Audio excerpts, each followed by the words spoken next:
Donc voilà, on connaît aussi bien sous le nom de Nadia pour Kuzuma ou Nat Cosplay pour ta page Facebook de cosplay et puis même pour tout ce que t'as fait. Donc on en parlera. Donc tu veux que je te présente?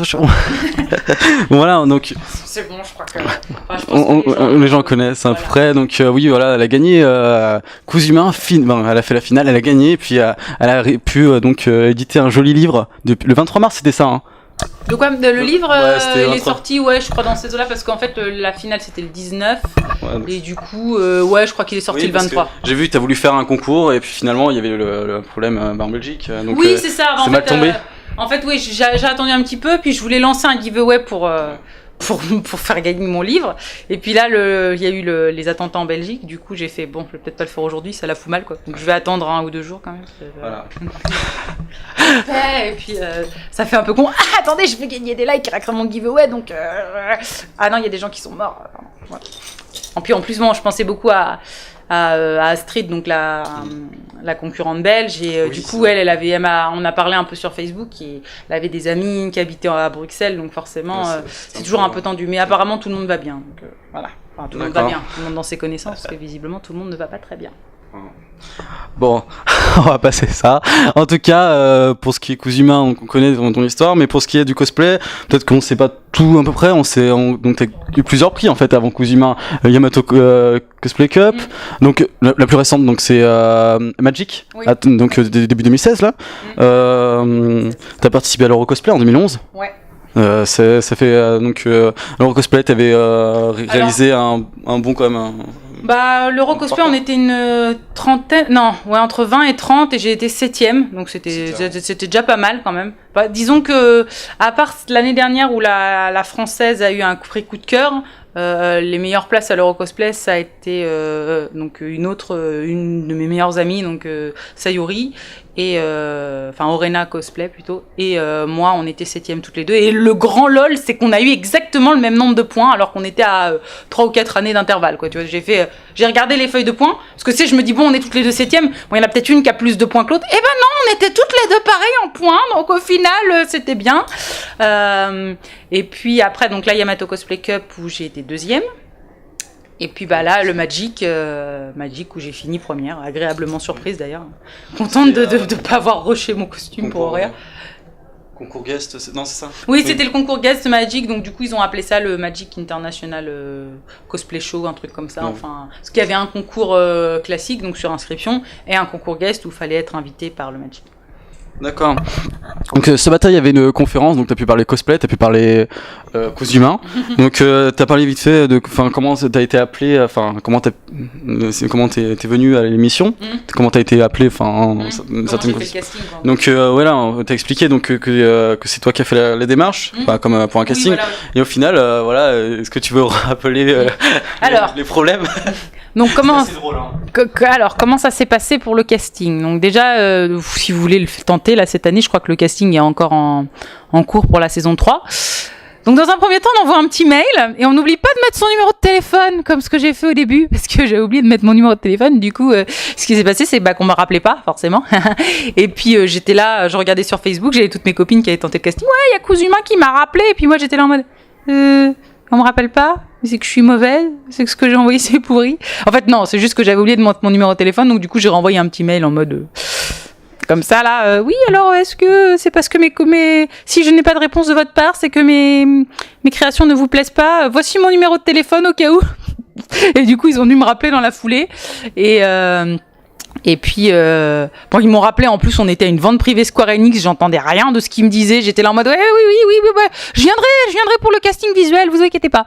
Et puis bah, après casting visuel, donc on est devant une caméra, on se fait filmer. Puis après qu'on ait passé celui-là, on est éventuellement rappelé pour un testing, donc ce qu'ils appellent le testing, c'est vraiment, on est en condition d'émission, à savoir 2 ou 3 heures d'épreuve pour faire pas trop imposé, et 1 heure d'épreuve pour faire une customisation, pour voir si on est créatif et qu'on sait se servir d'une machine à coudre.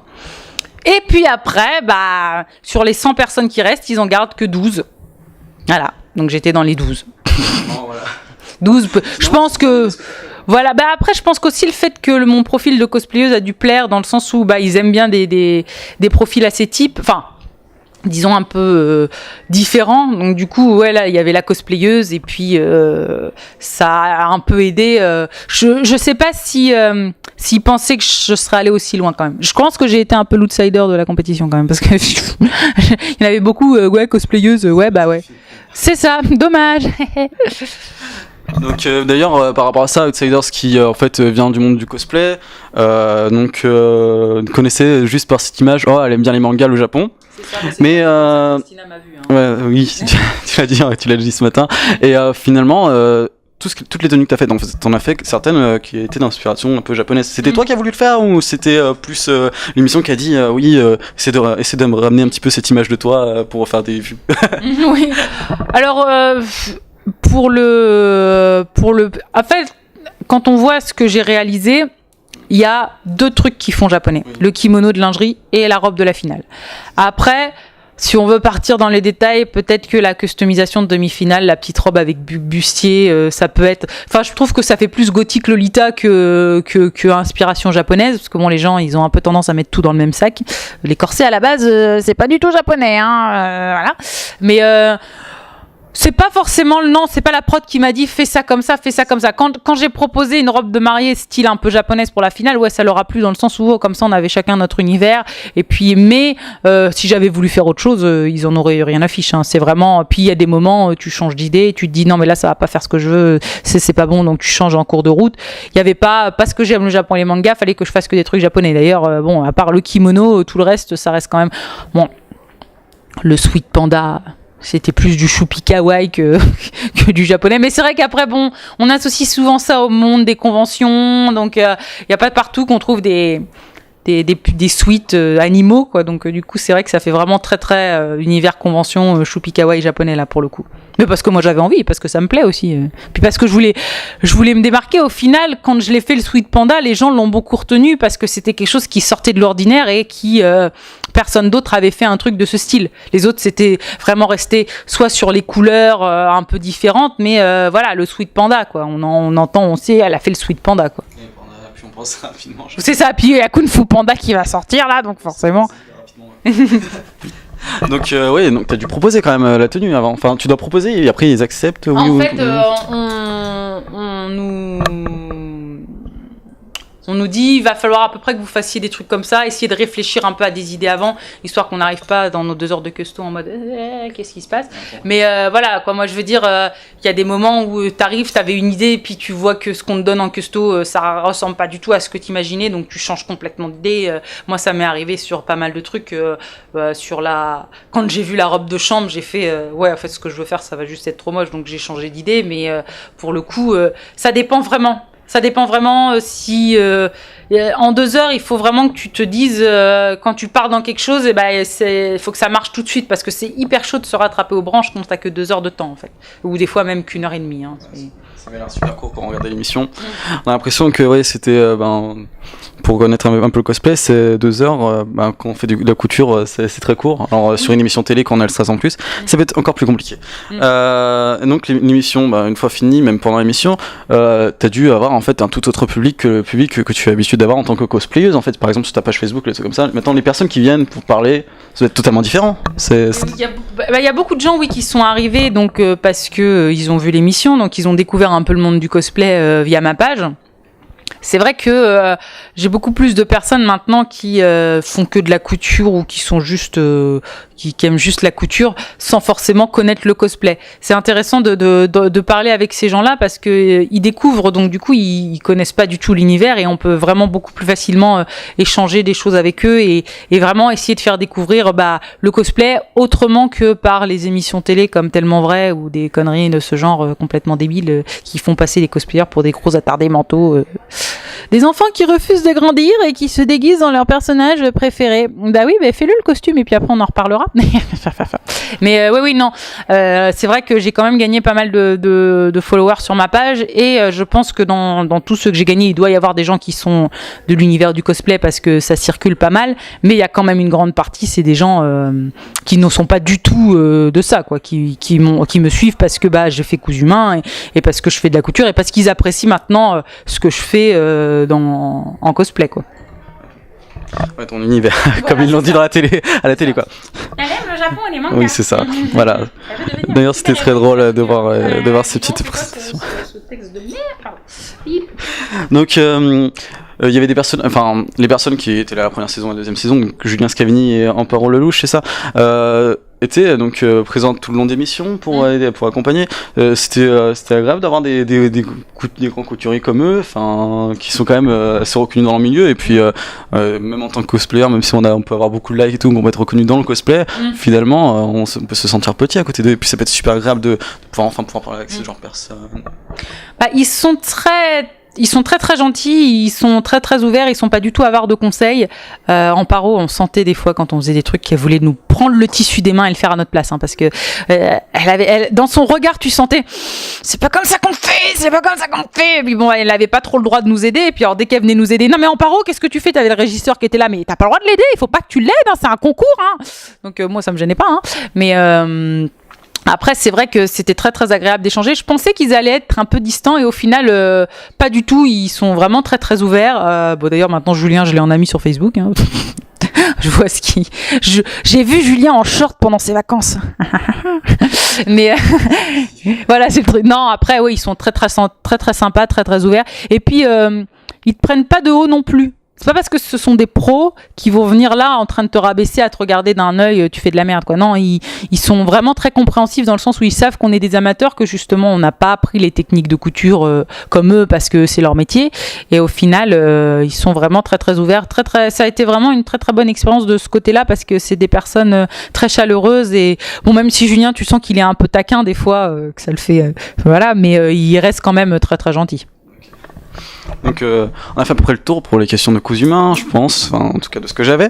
Et on va plus parler maintenant de cosplay. Donc t'as fait beaucoup de tenues, t'as un gros niveau, mais est-ce qu'il y a toujours des trucs que t'as toujours peur de faire, enfin que t'oses pas faire, des défis que t'as toujours pas osé relever? Alors, dans l'idée, tout est réalisable. Hein. Après, à savoir si on arrive à le faire bien ou mal. C'est ça. Donc, faut pas non plus prendre des projets trop ambitieux. Moi, je suis pas très très fan des armures parce que j'ai vraiment du mal je suis un peu une padouée en 3D en fait. C'est-à-dire que même ne serait-ce que me coiffer moi-même, des fois, j'arrive pas à voir si ma main elle est au bon endroit.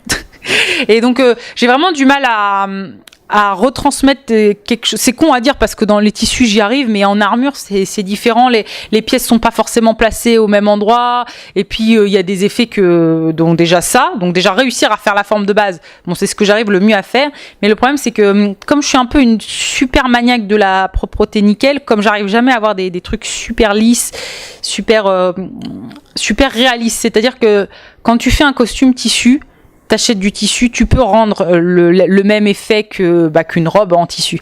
Quand tu veux faire une armure, jamais tu vas faire un truc en métal tapé comme ça et tout. Donc du coup, c'est un peu plus délicat parce que tu es obligé d'utiliser des matériaux qui sont à la base pas du tout des trucs disons au rendu réel. Et après faire en sorte que ça devienne réel entre guillemets avec des effets de peinture. Moi, je suis pas très très douée pour ça. Donc du coup, c'est quelque chose j'ai un peu de mal à m'aventurer trop dans les armures. Pas justement pour ça, à cause des peintures et des effets qu'on peut donner. Il y en a qui sont très doués pour ça, et moi je le suis pas encore parce que j'ai pas vraiment eu. Ne serait-ce que l'environnement dans lequel je vis, c'est pas facile de se dire on va faire du ponçage, de la peinture à bombe dans un appartement. Puis alors quand t'as pas accès à un garage, d'ailleurs nous on est au 6e étage dans une barre d'immeuble. Si je dois aller faire la peinture dans mon garage, déjà c'est chiant. Puis c'est un garage public et puis enfin c'est un garage voilà quoi, c'est pas quand j'étais chez mon père avant j'avais un garage mais là maintenant c'est très très pénible. Donc c'est pour ça que je fais du tissu. Ça salit moins. D'accord, c'est plus ça. Puis pour les chats c'est mieux. Même si voilà parce que les peintures à laisser sécher au nez des chats c'est chiant en fait. C'est pas mieux pour les chats, dans les deux cas, c'est mieux pour les chats et c'est aussi mieux pour nous pour pas se retrouver avec des trucs totalement détruits par les chats. C'est ça aussi oui. Bon par contre évidemment dès que tu laisses traîner un tissu par terre, tu peux être sûr qu'il va aller se vautrer dedans. Hein. Si t'as pas le rouleau à poil, bah t'es dans le caca. Les chats. Mais je les aime bien quand même. Une amoureuse des chats. Donc bon, ça va se finir, je crois. D'après ce que j'ai entendu. Donc maintenant on va se retrouver. Donc à Japan Expo, t'as un cosplay à faire, non? C'est ça? Oui. Mais que tu vas avoir des problèmes à réaliser apparemment pour les difficultés de temps. C'est une armure et donc je suis pas une experte, donc du coup je sais pas du tout combien de temps je vais mettre pour faire certaines parties. Et puis oui, là mon mois d'avril ressemble un peu à une hécatombe totale parce que je suis invitée partout et c'est normal, les retours de coups humains font que je suis très sollicitée. Bah tant mieux, on va pas cracher dans la soupe comme on dit, mais c'est vrai que j'ai revu mon projet à la baisse pour Japan Expo parce qu'à la base je voulais pas vraiment faire ça et puis je me suis dit j'aurais pas le temps. Puis au final, est-ce que je vais avoir le temps de faire l'autre? On verra à Japan Expo, rendez-vous en juillet, on verra bien si j'arrive à faire quelque chose pour le CG ou pas, ou si je dois attendre. Je pense que ça va se calmer un petit peu, mais c'est vrai que là, quand je regarde mes week-ends, même jusqu'à fin mai, je suis prise en fait. Donc du coup, c'est... Puis en plus, comme on doit partir au Japon, ça va me bouffer une semaine, donc je verrai. Pas bouffer, je suis contente d'aller au Japon. Mais c'est vrai que sur le planning... bon, quand je vois ce que j'ai fait ces dernières semaines, en même temps, je pense que ça y est, je l'ai déjà perdu mon temps pour rien. Hein. Ça. Oui, t'en parlais de livres, tout ça, voilà. Donc on va finaliser. Donc, merci pour cette interview. Merci donc d'avoir répondu à nos questions, d'être ici à Toulouse pour le Toulouse Game Show. Donc tu es encore là demain, c'est ça? Normalement, je suis encore là demain, toujours pour être jury cosplay, comme tout le temps. Ok, enfin, bon, comme super. tout le temps, non. Disons que j'ai été invitée un peu pour ça, donc que je remplisse mon rôle quand même. Donc merci. On peut retrouver où? On peut te retrouver où? Sur Facebook Alors, vous pouvez me suivre soit sur ma page, donc Facebook /Nad Cosplay, donc NAD Cosplay, comme ça se prononce, sans tirer, sans rien. Petit lien, voilà, c'est ça. Et puis sinon sur mon site web, même si je suis pas toujours fourrée dessus, mimigiarou.com. Puis après, de manière générale, sur Instagram, Twitter, etc., c'est toujours Mimi Giarou, MIMIGYARU. On mettra tous ces liens sur la vidéo, on verra tout. Donc voilà, merci encore. Pour être vraiment au courant de où je vais, ce que je fais, les derniers costumes que je fais, c'est plus ma page Facebook en fait, parce que c'est vrai que c'est elle que j'alimente le plus. Je tweete de temps en temps, j'Instagramme beaucoup des conneries, mais voilà, pour les déplacements, savoir si vous voulez me retrouver dans telle ou telle convention, parce que je dis à peu près où je vais en France, c'est mieux de suivre ma page. Voilà. D'accord. Ah, super, merci. De rien.